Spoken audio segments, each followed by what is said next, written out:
கன்னியாகுமரி மாவட்டம் கோட்டாறு மறைமாவட்டம் மாத்திரவிளை புனித ஆரோபண அன்னை ஆலயத்தை பற்றி இந்த ஒரு நிமிட வீடியோவில் நாம் தெரிந்து கொள்ளப் போகிறோம்.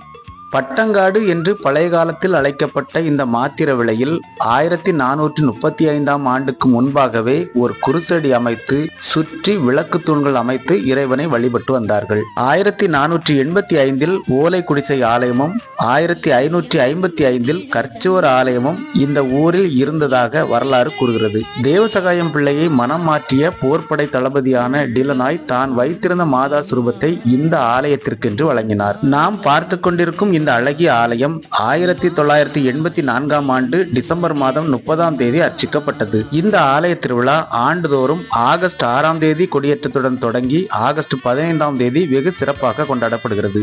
நாகர்கோவிலிருந்து 21 கிலோமீட்டர் தொலைவில் அமைந்துள்ள இந்த ஆலயத்தின் கூகுள் மேப் லொகேஷன் இந்த வீடியோவின் டிஸ்கிரிப்ஷன் பாக்ஸில் உள்ளது.